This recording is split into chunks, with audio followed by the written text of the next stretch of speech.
Welcome back to Finding Common Ground with Steve and Heather. Today we're going to delve into an issue that can be uncomfortable at times, and not everybody talks about it, but mental health and addiction is something that a lot of people struggle with. And we want to hear not only the highs and the lows and how people get better and things like that, but we also want to hear the personal stories and the resources that we have in our area. So we'll start with, I'll introduce the audience to Beth. She is local to me. She's in Rochester. And actually we met because she was my daughter's broker for self-direction. And she was going back to school, and now she is running a clinic in Rochester. And I'll have you go into that. But Steve, why don't you introduce Theresa so people know who our other guest is? Yes. Hi, Theresa. I'd like to introduce Theresa Bolos. She's from my area in the Utica, Rome area. And she is a friend of some of my family members and a friend of my daughter. And I got to following her. And I like her story. And I think it's inspiring. And why we're so glad you could join us today, Theresa. Thank you. I'm very excited about this show as a psychologist. I have to say that part. Lots of the episodes that we do are really focused on the disability community, but there's a lot of things in our lives that can be disabling and get in the way. You don't have to be born with something for it to be a true challenge, and things develop. So, Theresa, why don't we just start with, if you think back to the beginning of your story, is there a moment that you feel like was a turning point for you? Something that led you down the path that you ended up on? Yes. It started, I just had such a bad relationship when I lived in Florida. And I started drinking because I didn't want to leave and come home. So I stayed, and it made it easier to drink. That's when it started. I was going to say, sometimes it's really situational. It's a moment in time. And once you have a habit and you're relying on that habit, and then it becomes an addiction because your body is very accustomed to it. Beth, how many people would you say at this point your clinic is serving? And maybe you want to give the audience a little quick overview of what you're doing, because it's unique and there's not a lot of people doing what you're doing. Sure. So I am a psychiatric nurse practitioner and a licensed clinical social worker. I work at Catholic Charities Family and Community Services out of Rochester, but we cover a very large geographic area. It just happens to be that our primary clinic is in Rochester, right downtown. And we originally, Catholic Charities has offered clinical services for about 100 years, believe it or not, to support the city of Rochester and the surrounding area in a variety of ways. And originally, their primary focus was on serving the mental health and substance use disorder needs of the city. But when I started here in 2022, I was able to help them launch a specialized mental health program for individuals with intellectual and developmental disabilities. That worked very well with a lot of the other services that Catholic Charities already provides for folks who are OPWDD participants. And then, ironically, even though had you asked me 2 years ago, I would have told you I will never do substance use disorder treatment ever. Ironically, about a year ago, my director approached me about participating in writing a grant. And off of that grant through OASAS, which is the Office of Alcohol and Substance Abuse Services through New York State, we got a grant to start a new program that is specifically addressing the needs of people with, AirPods fell out, with mental health, intellectual and developmental disabilities, and substance use disorders. And that program is called Tri-D. And I am the manager of that program here now, and we're rolling it out this year. It is the only program of its kind in New York State, and it's one of only 5 or less. I don't have the exact hard number, but 5 or less in the entire country. So it's really covering some new ground as far as really doing bridging different areas of systems and of service access for our folks. And so, that's a big part of what we were looking forward to talking about today, is how we can help folks who have more than just one dimension of need. That's wonderful. And how impressive for us to have that right here. When you think about maybe less than 5 in the whole country. That's really neat. I love that. So, Theresa, I don't know if there was a point that you were drinking and you were thinking, this is not helping, this might be hurting. So did you have a moment like that where you're like, I think I need to do something? And where did you turn? I did. I knew that I needed help, but I didn't know how to stop. And then I moved back home. Finally, last time I moved back home. 5 years after I moved home, I was still drinking. And then my mother died. Then my father died and my dog died. So it was like all within 8 months. And I just kept drinking. And I knew I was on a downhill spiral and I needed to do something. But my family tried to talk to me. I was gaining weight. And I found a doctor that would take me and talk to me and help me. And she kept saying, you're an alcoholic, do something different, join the gym. I said, well, why am I gaining weight? She said, because you're drinking your calories. And you go home every night, you sneak wine into the movie theater. I was drinking at work. I carried alcohol with me all the time. And it got to the point where I came home one day and I looked in the mirror and I said, oh my God, I didn't even recognize myself. I put weight on, my hair was falling out, my skin was awful, and none of my clothes fit. I went to work the next day. I came home, I threw all my alcohol away, and I went to the gym. And I haven't stopped since. It's 42 months. That's amazing. 42 months. Congratulations. So I look at it by staying strong, by celebrating every month. Every month on the 4th of every month, I look forward to it. I count the days till it comes up. I buy myself something. I'll go to a country concert. I'll go to dinner with my family. I'll celebrate. And I started rescuing dogs, and they actually saved my life. And I'm telling you, if it weren't for my doctor, I never would have listened to my family. I needed someone on the outside to give me tough love. That is such an important piece, because as family members, if you're listening, we can beg and we can plead and we can punish and we can negotiate, but sometimes our voice is not what that person needs to move forward. And I'm really glad you shared that, because as family members, we can have so much guilt. We're not saying it the right way. We're not doing what we need to do. And it really boils down to the person and what they need.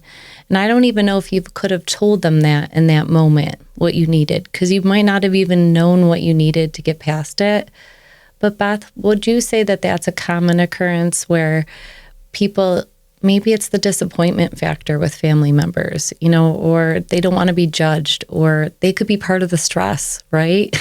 You're stressing me out. That's why I'm doing what I'm doing. But I just wonder what your experiences are so far with your clinic.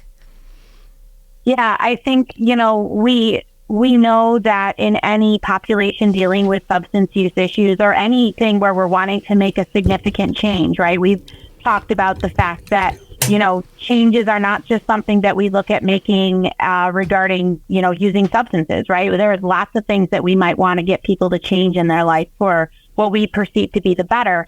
And the thing is that, you sometimes really have to have a perspective, right? There are lots of times where people will come to my office and they'll even come with family members who are obviously really, really well intended. They really just love their people and want them to do better and feel better and be better.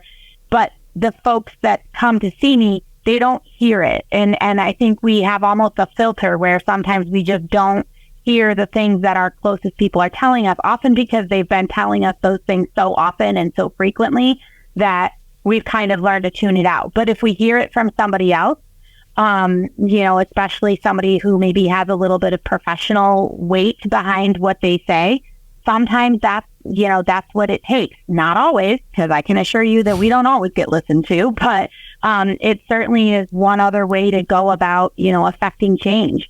So, the story that Theresa shared about not being able to hear her family telling her that they were worried and telling her they wanted her to make a change is very common.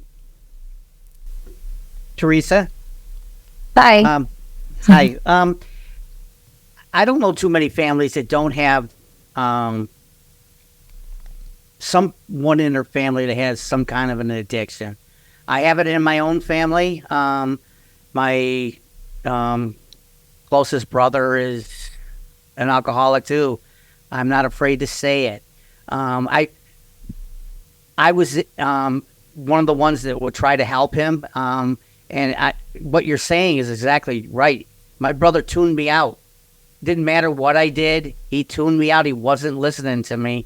I guess what I was wondering is when you started drinking and then when you were recovering and you stopped drinking, were there trials and tribulations in between, things that happened to you that might have been hurting yourself even more? I know, like with my own brother, it was a lot of things that happened. He was arrested at one time, and even with that didn't stop his drinking.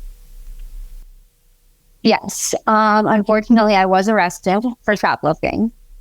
It's embarrassing, but it happened. And at the police station, I had to call for a ride, and I called my friend, and I had her pick me up at the grocery store that was next to the police station because I didn't know what to say to her, but it had already gotten back to my family. My family knows a lot of the cops. So when I came home, my brothers were here waiting, and they were disgusted. And they were like, "What are you doing? You're totally hammered." And when you drink, it gives you this like, oh, I can get away with anything, but you really can't. You think you're being sneaky. You don't realize everybody can tell. Mm-hmm. Yeah, I've done some crazy things. So I was embarrassed by that, and I looked at photos of myself at Christmas time. I was in my pajamas because nothing else fit, and I'm just sitting there drinking out of the bottle at the table. It's a whole family get together with kids, and there's Aunt Theresa in the corner drunk. Yeah. So I hung the photo all over my house the day that I quit drinking, what I was wearing at Christmas and how frumpy and just awful that I looked. And I remember my mom saying before she passed away, "You're not the daughter that I raised." And it broke my heart. I'm sure. When you think back to that moment with shoplifting, was it because you needed something you couldn't afford? And you don't have to get into the details, but I just wonder that part of the story. I honestly know it was such a stupid thing. I have money. Mm-hmm. It's kind of like, look at Winona Ryder. She's a millionaire and she shoplifted and she was on drugs at the time, from what I heard. It's just something that I did. And I to this day, I really don't know why. I can't even explain it. I was drunk and everything's still a blur, but I remember that night very well. One of the worst nights of my life. With seeing my mugshot was awful. They'll say that I just wanted to say something, if I could, Heather, to what Steve mentioned and was asking Theresa about kind of how does it work with, the family members and the support people trying to come alongside them. And, one of the things we talk about in the recovery field quite a bit is the idea of rock bottom, right? And what does that look like? And why is it that so often people struggling with addiction have to hit rock bottom? And for family members supporting those individuals, it's extra hard because allowing them to hit rock bottom feels like the least loving, least helpful thing you can do. But when you can kind of step back and get perspective on it, it's actually the most loving and most helpful thing you can do. And it sounds awful to say that out loud outside of the context of those situations. But, people have to get to a point where they recognize they are powerless to deal with whatever they're dealing with. And unfortunately, some people are real stubborn and real like durable, so they can put up with a lot before they get to that point.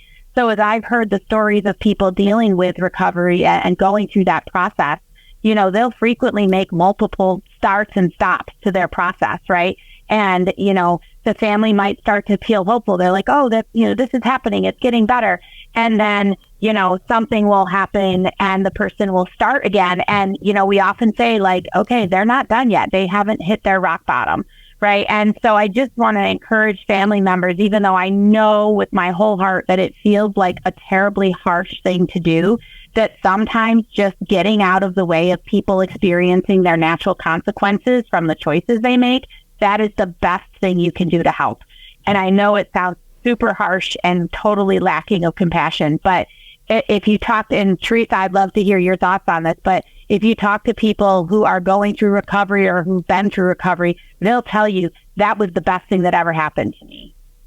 I have a story. When I worked in long-term care, I worked with actually a young man. I believe he was, I won't go into details of his age, I guess, but not old. You know, he had a career and he started drinking, and then he ended up living with his mom because he just couldn't get up in the morning and get to work, and she would remind him. She was the Band-Aid. That's what made me think of this. Mm-hmm. And it got to the point where he was drinking so much that she would put a diaper on him at night and tie him into a chair to keep him safe. But all it did was allow him to continue the behavior.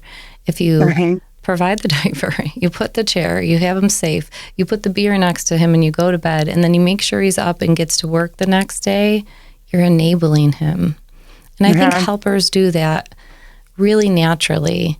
You know, and as parents, me and Steve, with having kids with disabilities, it is a catch-22. We are so accustomed to caregiving and supporting people that sometimes that line gets blurred when there's a person in our lives that by helping them, you're actually helping them continue.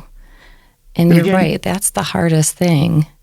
Theresa, do you have perspective now on how your family feels? Because I'm sure you burned some bridges, and I'm sure that the ups and downs made some people root for you and then feel really upset that you didn't stick with it maybe, or you know what I mean? Like those back and forth situations, sometimes people can't always navigate those, and they can't, maybe they forgive, but they don't forget. And I just wonder where you're at with your family now. My family is super supportive. I burned bridges, but they were people in my life. I got fired. And when I got sober, a few of the things I did was apologize to that person that fired me because I totally deserved it. I apologized to him. I apologized to the people that I shoplifted from. I apologized even to my ex in Florida because I was so drunk when I left him. I actually poured a 2-liter bottle of soda in his gas tank. Oh. Yeah, and I ruined his car. I just did some crazy things when I drank, and the first thing I did was get sober and apologize to those people. Some of them accepted it and some of them didn't, and there's nothing I can do, but my family, 1,000% behind me and proud of me. And we don't talk about my past. One thing when getting sober that I remembered going to counseling is that when I was 5, I was repeatedly raped by a cousin I won't name, and I came home and I was like, don't drink, don't drink, don't drink. The memory, it just killed me. Yeah. But I still didn't drink and I stayed strong. Good for you. It's hard. It is hard. So I reached out to my cousin and I was like, I remember absolutely everything. And he pretty much blocked me. And that's okay. Because you still took back your power. You confronted the person who hurt you. And I don't know the story, and I don't know how old he was, and I don't know what he had been through. But the trauma that you went through could have triggered a lifetime of issues for you. But to be able to tell him how it made you feel and stay strong, I'm very impressed with you. Not a lot of people can do that. And we all have triggers. You know, when I was going through my daughter's court case with the school district, there were certain things I could be so strong for so long, and then the one little thing would remind me of something my ex-husband would say, or it'd remind me of, you know, that really hard time. And I wouldn't be strong for a moment, you know, but I would catch myself. And I just wonder what makes some people resilient and able to catch themselves and slam on the brakes and say, I'm not going to go down that road again. I'm going to stay on this path because this is the one I want to be in. Yeah. Another main thing is regrets. My mom used to say all the time, spend time with me. There's that new Dunkin' Donuts up the street. Let's go. Instead, I got drunk. You can't get the time back. So when you're rescuing dogs, and like you said, they saved you just as much as you've saved them. And we hear that a lot. Animals don't care what your history is, right? They don't care what you look like. No, they don't care. They just love you. Yeah. So I think that was such a therapeutic thing for you to do, is to help other people who needed help, right? And I think that a lot of people, that's a way to heal, is to give back in some ways. And knowing that you didn't spend that time with your mom, there are so many people in nursing homes that would love a visit. They want a visit too. And that can be really, really therapeutic too, to have that visit and to give that person what they need. But I think you're kind of doing it with the dogs already. So you figured that part out. Yeah. And going to the gym and doing something that makes you feel good and those natural endorphins. Because I think when we start to use drinking and medicine even, and I'm talking about off-label use, not when you're using it as prescribed, or you're taking drugs, that becomes your new norm. And it's almost like you have to reprogram yourself to know how to get through life and how to feel, and to feel the emotions that you feel without them being really dampened down by alcohol. You know, alcohol, you said, made you feel brave. Oh, I can shoplift and get away with it. It gives you muscles, right? Like you feel like you're invincible, and you needed to, because you had trauma from before and you needed to feel strong. But at one point you realized, I am not strong. I'm getting arrested and I'm embarrassed, and this isn't empowering me. This is taking away my power. And that was your turning point. And I guess that was your rock bottom, right, Beth? I mean, not everybody's rock bottom looks the same, I'm guessing. It does not.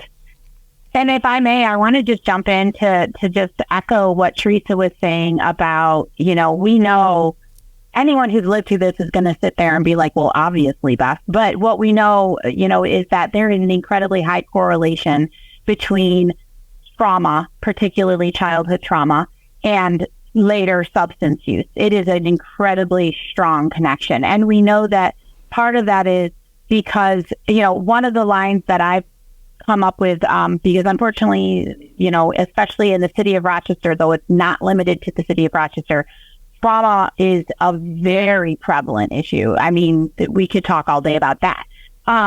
But, we have something like 75% of the individuals who receive services at our clinic are people who are trauma survivors. And, I can tell you that one of the things I've learned through my experience taking care of people with trauma histories is that childhood trauma is not just about the bad things that do happen. It's also about the good things that don't happen.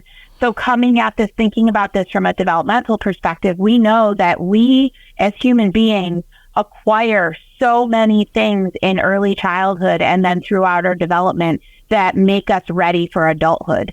And if we are living through, trauma, whether that's ongoing abuse or any type of trauma like that, it's going to interfere with our acquiring those skills, right? And as a result, when we get to adulthood, our resilience, right, which is all of those skills that make us able to deal with challenges and trials and stress and all of the things that life throws at us, our ability to deal with those is depleted. It's not fully developed. And that's why we see so many similarities between individuals who have typical development and trauma history and people who have intellectual and developmental disabilities, because trauma has a very similar impact on how they grow into adult people, right? And so, I mean, and again, we can also have a whole other talk about the intersection between disability and trauma, because we know that there's an even higher prevalence of trauma for people who are folks who have disabilities.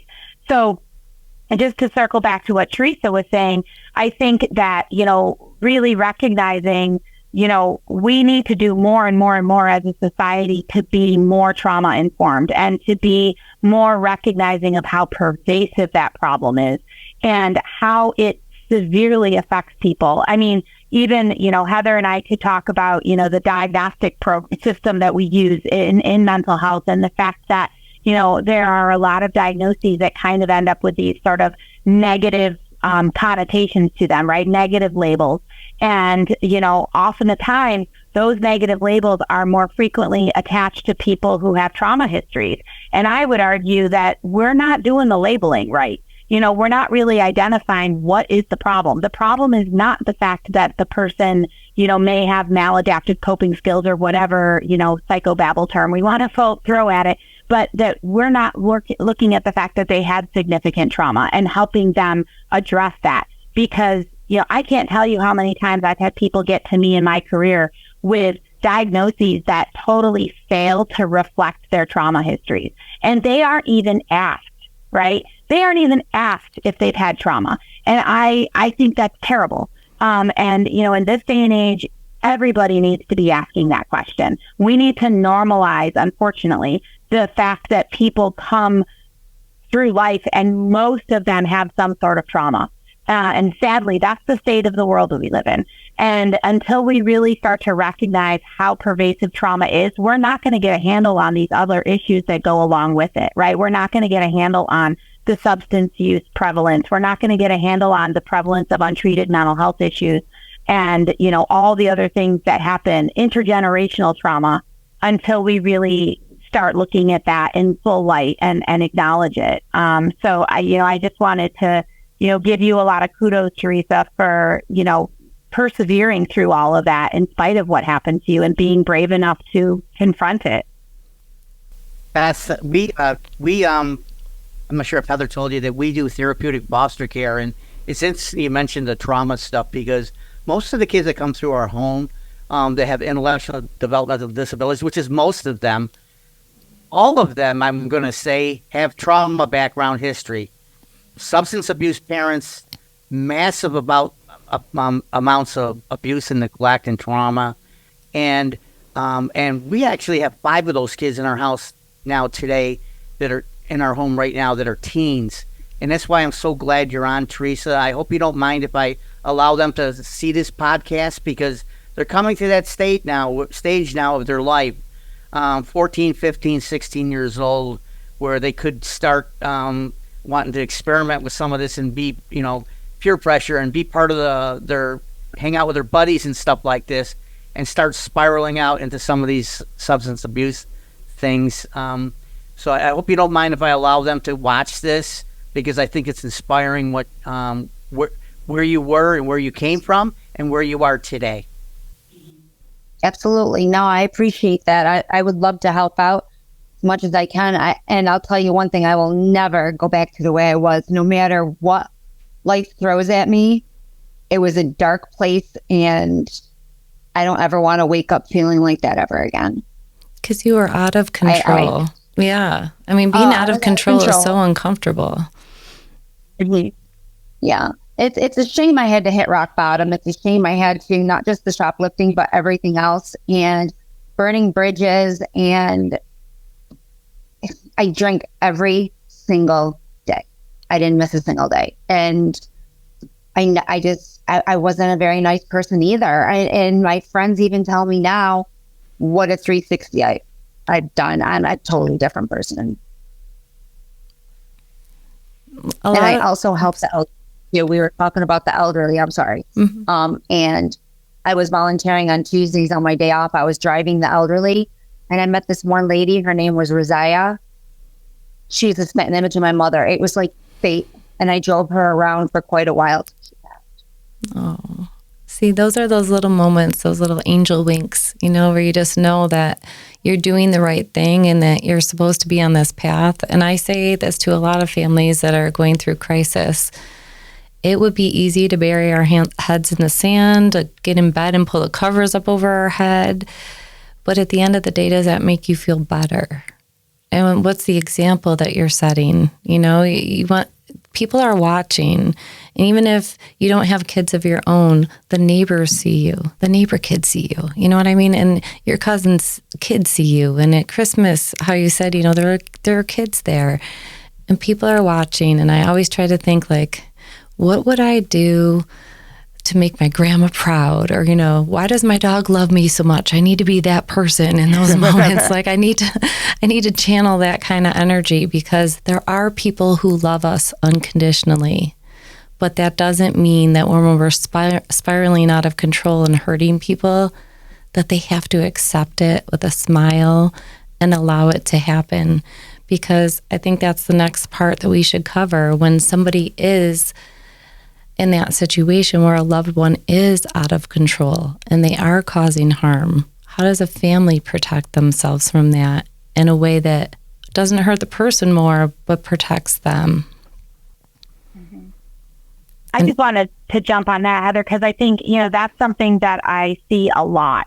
As you all are well familiar with the idea of, supporting individuals who have intellectual and developmental disabilities, there are ethical challenges in that all day, every day, in terms of figuring out how do we allow them to be autonomous, independent people, right, and support them achieving their highest level of independence, while at the same time not just bailing on them so that they're suddenly left high and dry with nothing, right? And, that balancing act is something that I see playing out in the lives of people with disabilities and their families and support people all the time. I work quite a bit with not only Catholic Charities, but other agencies in Western New York that provide services to people with disabilities. And we're struggling with those ethical challenges all the time. And what I would say too is the fact that, I think when we look at substance use issues in individuals with disabilities, that becomes even more complex, because we're talking about people that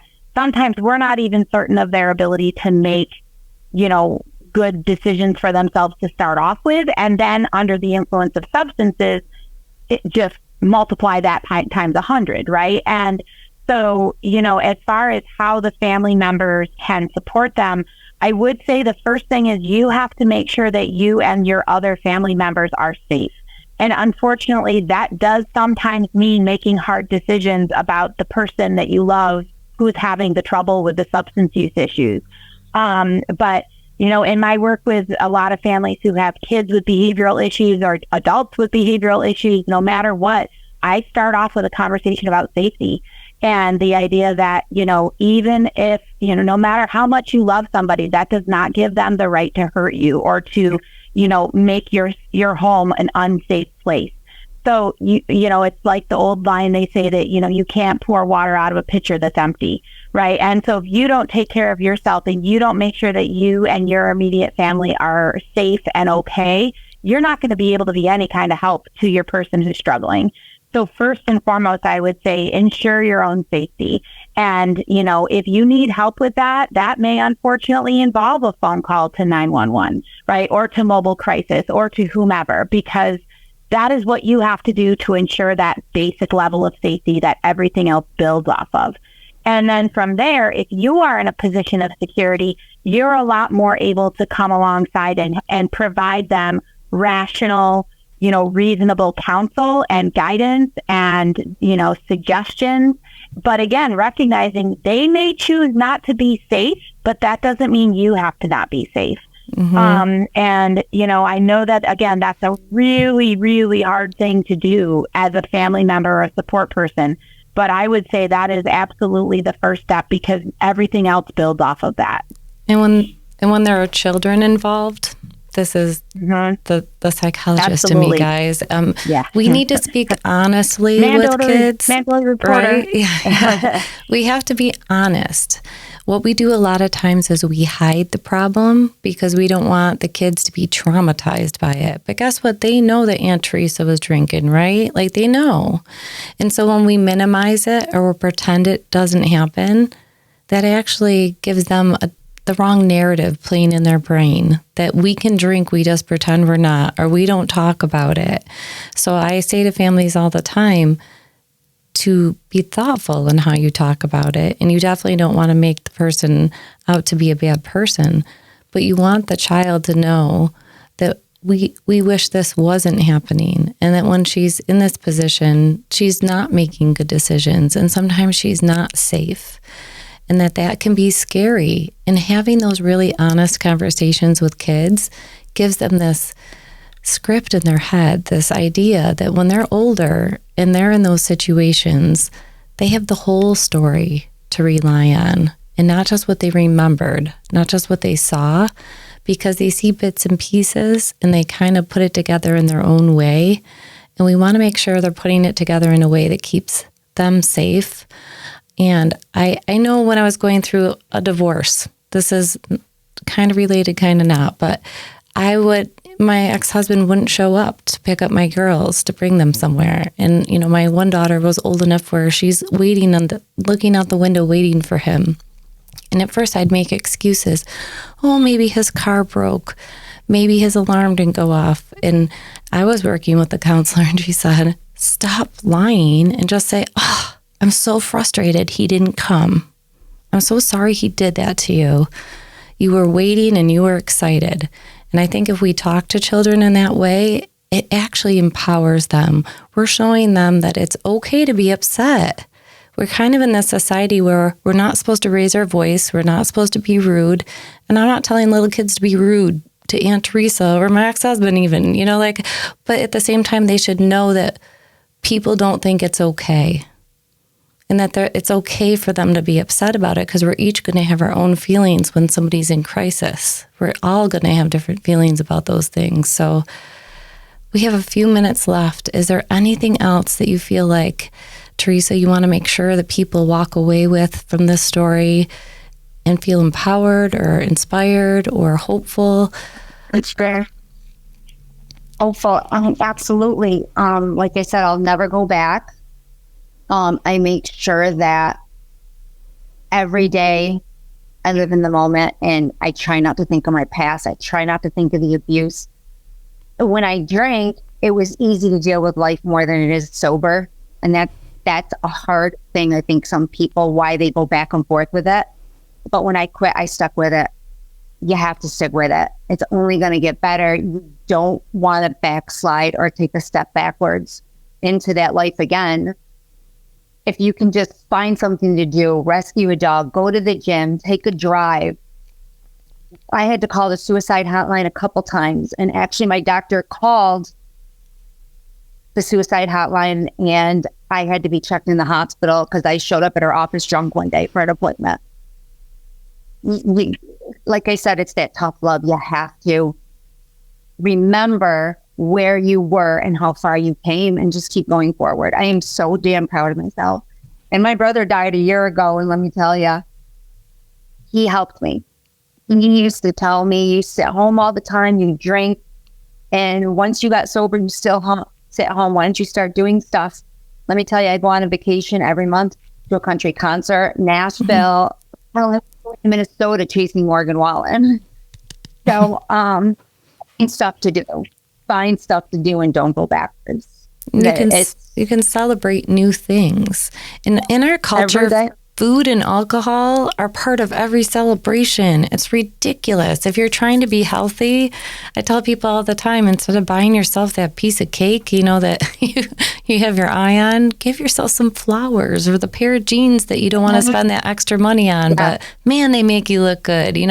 Spend the money on the things that you keep and that fill you up, instead of spending your money on things that are going to tear you down and work against you. Right. Mm-hmm. Like I said, the 4th of every month I celebrate and I buy myself something. Mm-hmm. So I look for the 4th of every month. If you can pick a day and just count the days, it helps. It truly does. And Beth, is there anything you want to share? And for our audience, just so you know, we'll be including links and information in our podcast description that can bring you to these different, resources that we've mentioned today. But I just want to make sure that you've had that chance to describe it for people too. Yeah, I appreciate that. Yeah, I think one of the things that is making me really hopeful about our new program, Tri-D, at Catholic Charities, is the fact that forever up to this point, individuals with disabilities have really struggled with accessing resources for achieving and maintaining sobriety because they didn't exist. And, when I did the research that went into writing the grant for Tri-D, basically the evidence-based literature didn't exist. It doesn't exist because nobody bothers to do research for people with disabilities because, they're not considered to be rich and powerful enough to warrant that attention sometimes. And so basically what they said for using evidence-based practice for individuals with disabilities is do what we do for typically developing people, but, tweak it. And so I guess what I would say is because clearly no one's given this a lot of thought to this point, I want people to know that we have given this a lot of thought at Catholic Charities, and we have created a program that creates a community of like-minded people who are struggling with the same types of issues. And we recognize that a disability does not mean that you're suddenly a person who never has to deal with addiction issues. And you deserve to have services that are catered to your needs just as much as anybody else. So I recognize we're the only one, the only show in town at this point. But the good news is that as of right now, we are able to support people across New York State. And thanks to the wonders of telemedicine, I want to offer this as a little hope to no matter where you are in New York State, that we can be a resource for you if you need it. And, we've already gotten feedback from the state that they're looking to make our program into a pilot program and hopefully at some point recreate it other places. But in the meantime, I want to offer a little bit of hope that there are services that will meet you where you're at. I know I've heard from so many folks that when, folks with disabilities, that when they've tried to go to more traditional substance use disorder programs, they've just gotten lost in the shuffle, lost in the social drama, lost in just maybe not being able to go through the curriculum and like that as fast as some other people. And we address all of those things in Tri-D. So, I just hope that, like I said, that just gives people a sense that, we recognize this needs more attention and we are working at it a little bit at a time. But, we want to support people like Theresa who are trying to achieve and sustain a healthier, better way of living. And I really appreciate you guys giving me the opportunity to talk about that with you today. Of course. I feel like this is a topic we talk about forever, right? I mean, there's so many things at play here. I want to thank both of you for joining us. And I don't know, Steve, is there anything you want to say to close us out? Yeah, Theresa, thank you so much for coming on today. You just paid it forward today. I can assure you that some people are going to see this and they're going to see somebody that's been in their shoes. So thank you for doing it today. Of course. I appreciate you having me. That was very kind of you. Continue the conversation by joining our Facebook group. If you're a fan of the show, please join our supporters club. Subscribe on YouTube, rate and review on your favorite listening app, but most of all, share it with your friends. Just one more click or comment can make a huge difference and help us to continue finding common ground.